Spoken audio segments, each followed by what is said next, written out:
Hi, this is Mr. Longo, and the purpose of this video is to possibly introduce you to the flipped classroom and give tips of how to be successful in the flipped classroom.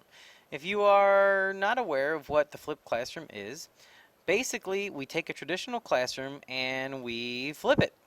So instead of students coming to class to take notes and then go home to do homework and extra practice problems, we do it the other way around. Now students are going to go home, and with our technological world that we live in, we have YouTube where I can create videos for students to watch at home and take notes, then come to class to do extra practice problems together. So I can be there to guide them through their homework and extra practice problems, and they have more time to ask questions.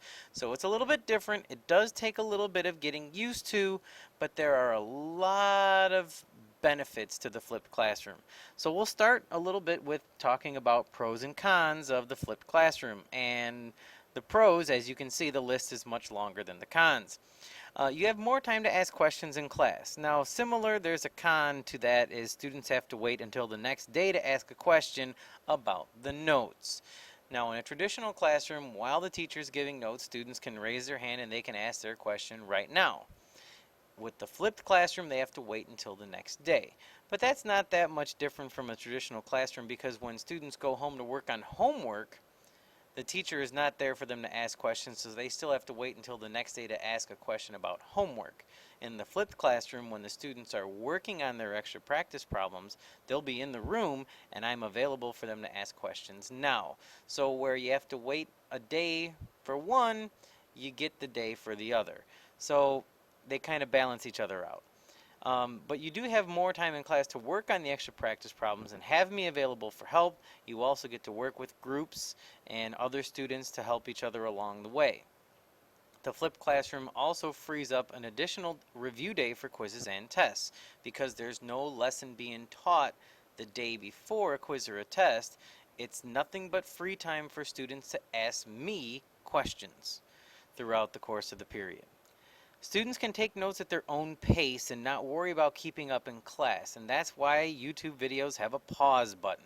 So in class, sometimes students have said that the teachers will go too quickly and they need more time to write down the notes and they feel like they're being rushed.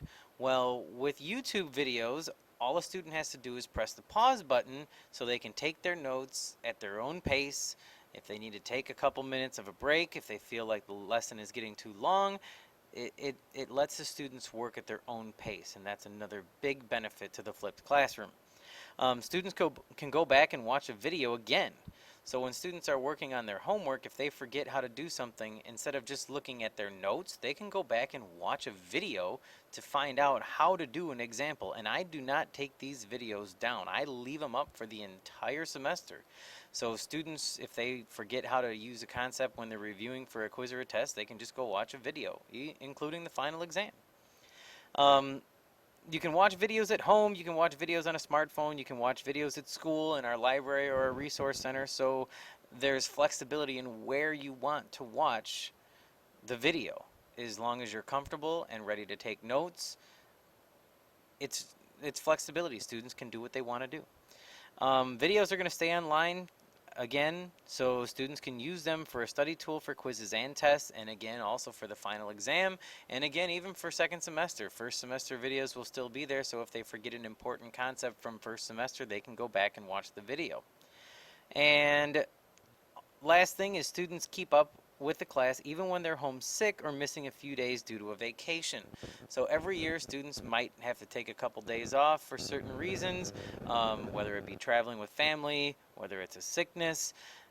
You can still keep up. You're not going to miss out on all the notes and have to come in early for a couple of days to get caught up. You can still just watch the video and take some notes, from your bed if you're sick, or from a cell phone if you are on a road trip.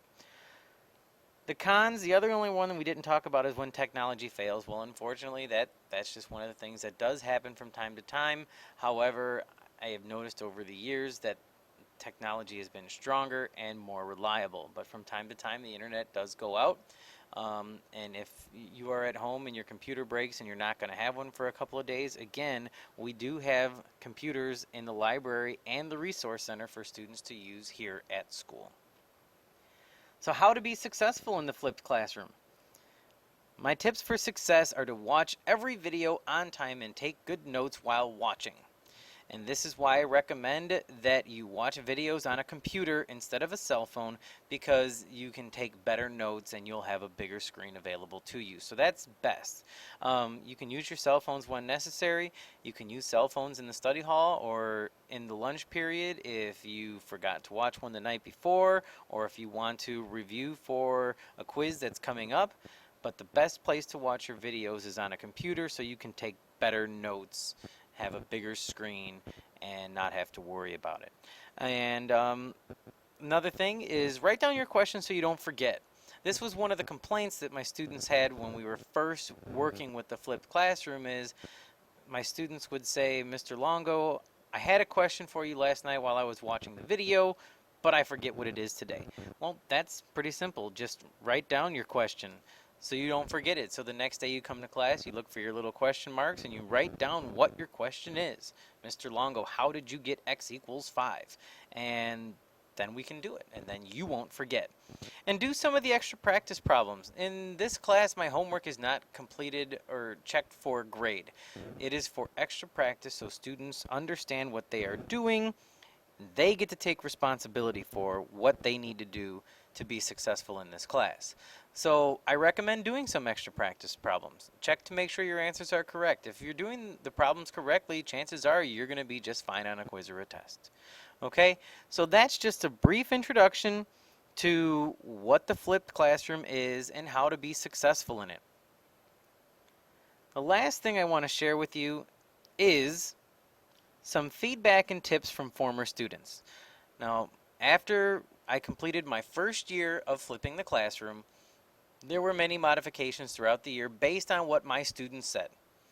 And at the end of the year, I asked my students to write down some tips for my future students and give me some feedback on how the class works and how we can improve it. And here is a list I typed up of quite a few of the comments that I have from students who have already successfully completed the flipped classroom for you to read through. I'm not going to read through every single one of these. There is a PDF available online for you to just print it and read through it, but I recommend reading this because these comments are from my former students. This is not anything to do with me. I just typed them verbatim so you guys can read through and see what they suggest that you do. I will say that at the beginning, my students were a little bit frustrated simply because it was a little bit different. But by the end of first semester, an overwhelming majority of students preferred the flipped classroom to the traditional classroom for many of the reasons that we mentioned earlier. And at the end of the school year, there were many students who were still a little on edge.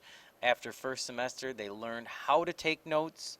One of my favorite comments is at the bottom of this list. A student said that he credited his grade being over 10% higher second semester due to the fact that he learned how to properly take advantage of the flipped teaching.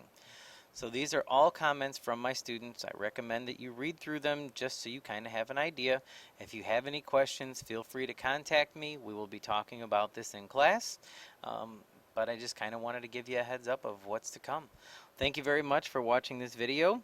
This is Longo and I'm out. See you, bye.